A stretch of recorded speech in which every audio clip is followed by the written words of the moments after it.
What's up, gamers? Moral Queen is doing boring mid-level Slayer this week, which means I haven't had the motivation to play for more than a few hours per day, and I'm not going to force myself to.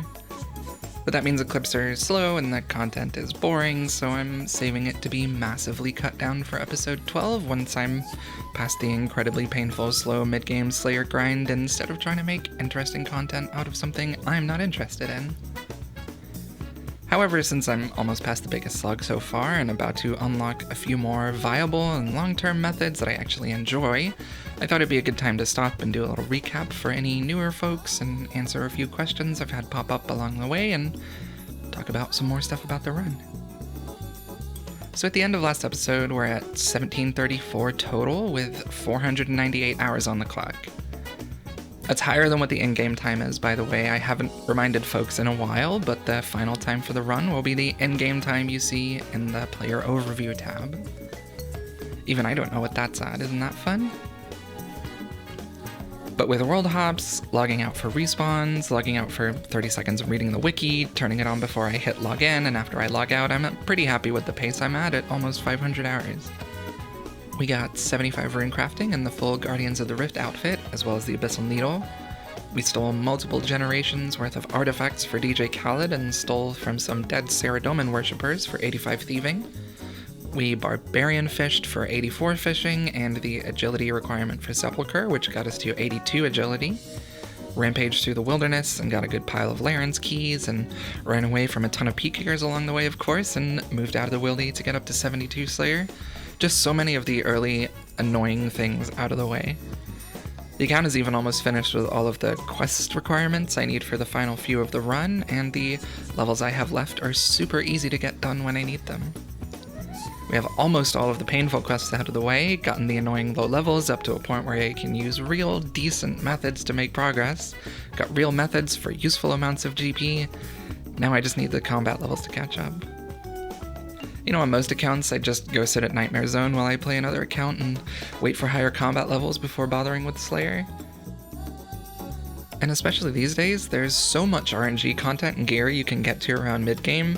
Usually I can come into Slayer in a much less annoying way, but sadly that doesn't work for a speedrun that doesn't participate in immoral activities by interacting with another account in any way unless it's necessary to complete the content.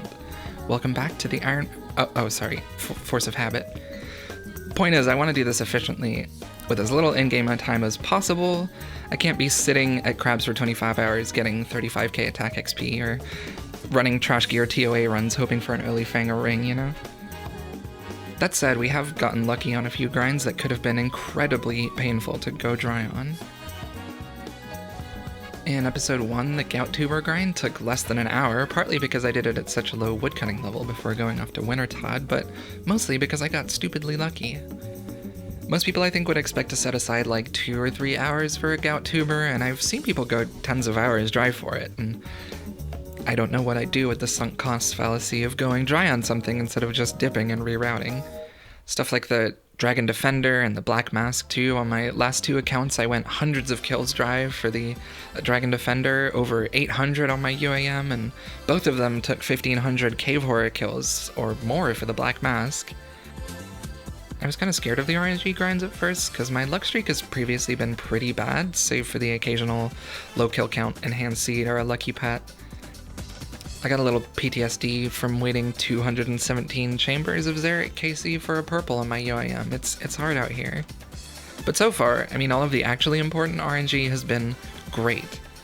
131 KC for the Black Mask, 384 for the Dragon Defender, sub 1 hour Gout Tuber, the million GP Totem at Revenants, we got 2 pieces of Dragon High?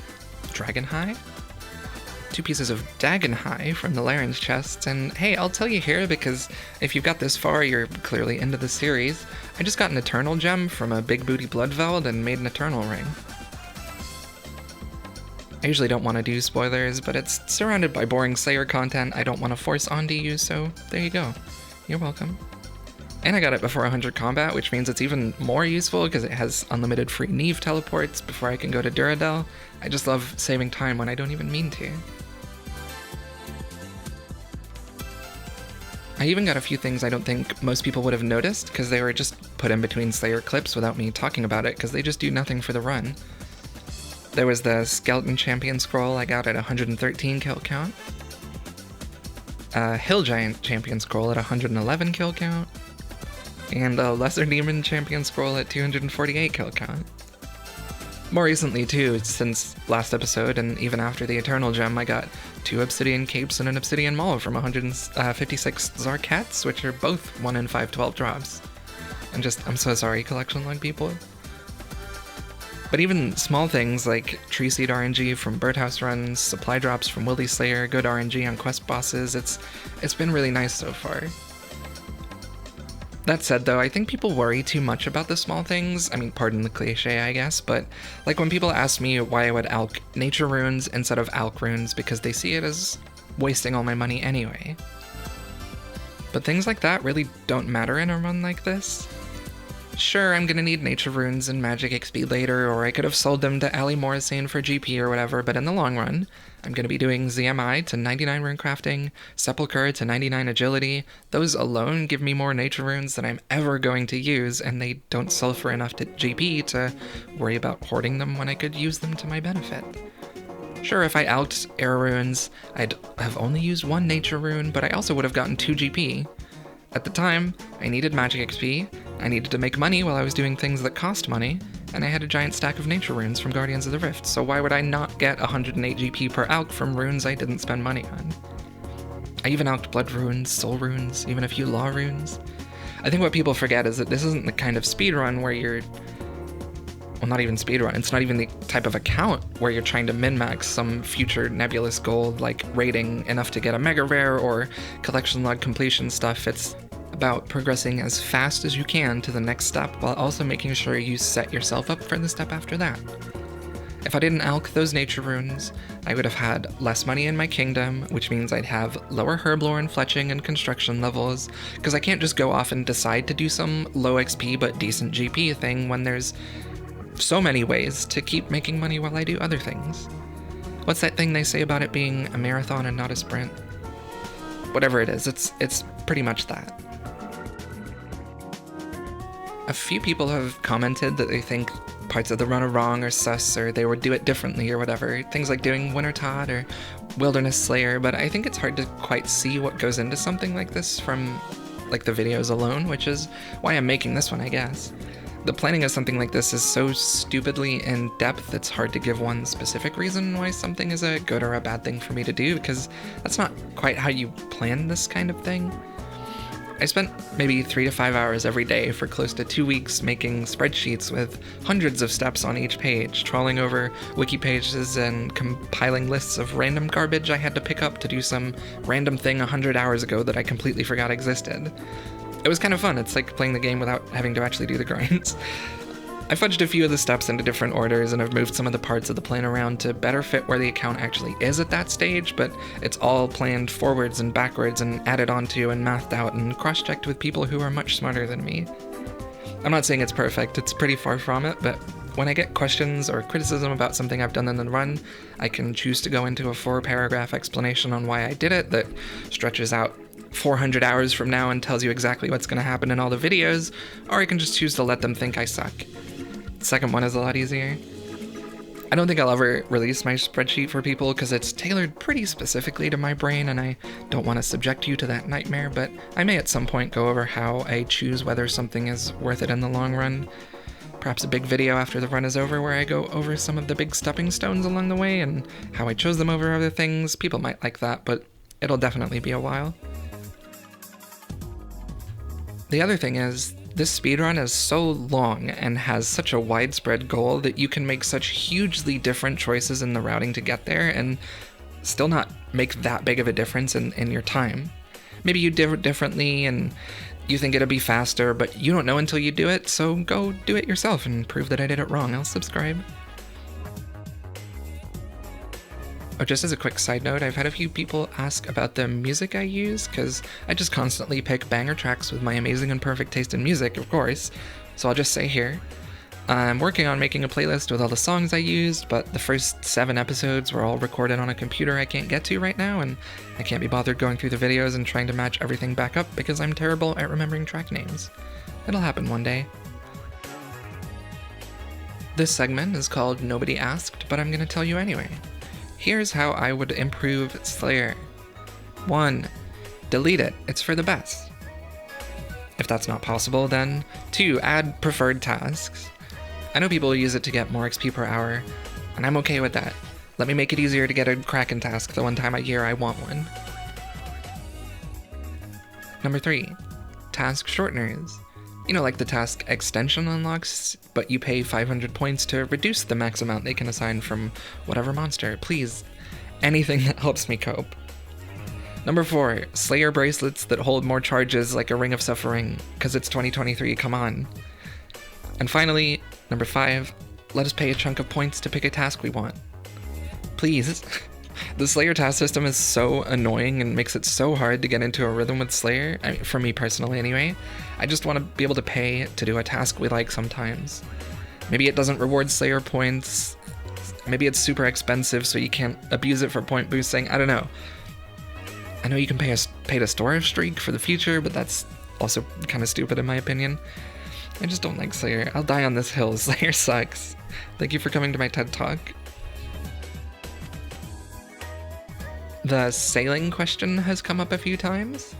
They picked a really silly time to start the dev process for that. I told them to do it years ago, but they never listened to me after I suggested EOC to mark down at the pub, so now I have to adapt, it's whatever.